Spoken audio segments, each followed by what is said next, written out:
ಪುತ್ತೂರಿನಲ್ಲಿ ನೂತನ ನ್ಯಾಯಾಲಯ ಸಂಕೀರ್ಣ ಉದ್ಘಾಟನೆಯಾದ ಹಿನ್ನೆಲೆಯಲ್ಲಿ ಹಳೆ ನ್ಯಾಯಾಲಯ ಕಟ್ಟಡ ಸಂಕೀರ್ಣದಲ್ಲಿ ಬಾಡಿಗೆ ಕಟ್ಟಡದಲ್ಲಿ ಕಾರ್ಯನಿರ್ವಹಿಸ್ತಾ ಇದ್ದಂತಹ ವಿವಿಧ ಸರ್ಕಾರಿ ಇಲಾಖೆಗಳಿಗೆ ಸ್ಥಳಾವಕಾಶ ಕಲ್ಪಿಸಬೇಕೆಂದು ಸಹಾಯಕ ಆಯುಕ್ತರು ಪುತ್ತೂರು ಉಪವಿಭಾಗ ಅವರಿಗೆ ಪುತ್ತೂರು ಮಾಜಿ ಶಾಸಕ ಸಂಜೀವ ಮಠಂದೂರು ಮನವಿಯನ್ನು ನೀಡಿದ್ದಾರೆ.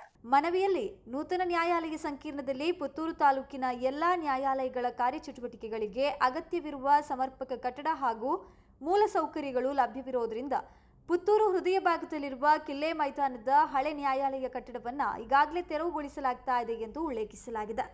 ಪ್ರಸ್ತುತ ಪುತ್ತೂರು ತಾಲೂಕಿನ ಮಹಿಳಾ ಮತ್ತು ಮಕ್ಕಳ ಕಲ್ಯಾಣ ಇಲಾಖೆ, ಸಹಕಾರ ಇಲಾಖೆ, ಹಿಂದುಳಿದ ವರ್ಗಗಳ ಇಲಾಖೆ, ಐಟಿಡಿಪಿ ಇಲಾಖೆ, ಅಲ್ಪಸಂಖ್ಯಾತರ ಕಲ್ಯಾಣ ಇಲಾಖೆ ಸೇರಿದಂತೆ ಹಲವು ಸರ್ಕಾರಿ ಇಲಾಖೆಗಳು ಬಾಡಿಗೆ ಕಟ್ಟಡಗಳು ಅಥವಾ ಇತರ ಇಲಾಖೆಗಳ ಕಟ್ಟಡಗಳಲ್ಲಿ ಕಾರ್ಯನಿರ್ವಹಿಸ್ತಾ ಇದ್ದು, ಇದರಿಂದ ಸರ್ಕಾರಕ್ಕೆ ಅನಗತ್ಯ ಬಾಡಿಗೆ ವೆಚ್ಚವಾಗುವುದರ ಜೊತೆಗೆ ಸಾರ್ವಜನಿಕರಿಗೆ ಅನಾನುಕೂಲ ಉಂಟಾಗ್ತಾ ಇದೆ ಎಂದು ಮನವಿಯಲ್ಲಿ ತಿಳಿಸಲಾಗಿದೆ.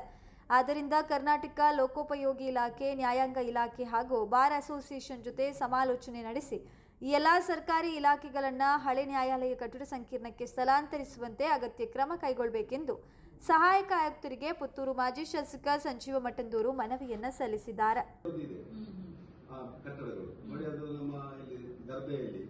ಹರ್ಷ ಇದು ಉಂಟಲ್ಲ, ಅದರ ಹಿಂದುಗಡೆ ಗುಡ್ಡೆಯಲ್ಲಿ ಇರುವುದು ಮಹಿಳಾ ಮತ್ತು ಮಕ್ಕಳ ಅಲ್ಲಿಗೆ ಅಂಗನವಾಡಿ ಕಾರ್ಯಕರ್ತರಿಗೂ ಬರ್ಲಿಕ್ಕೆ ಆಗುದಿಲ್ಲ ಅಂತ ಹೇಳಿದ್ರೆ ಹೀಗೆ ತುಂಬಾ ಹೌದು. ನಾನು ಅದನ್ನು ಇದರಲ್ಲಿ ಕೂಡ ಹೇಳಿದ್ದೆ, taluk panchayat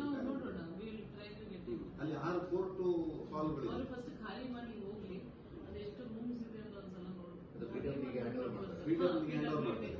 PWD hand over ಮಾಡಿದಾಗ ನೀವು ಅದನ್ನೊಮ್ಮೆ ನಿಮ್ಮ ನೇತೃತ್ವದಲ್ಲಿ ಕರೆದು ಎಲ್ಲ ಇಲಾಖೆಗಳನ್ನು ಇಲ್ಲಿಗೆ ಸುಟ್ಟು ಮಾಡಿದರೆ ನಮಗೆ ಎಲ್ಲದಕ್ಕೂ ಅನುಕೂಲ ಆಗ್ತದೆ.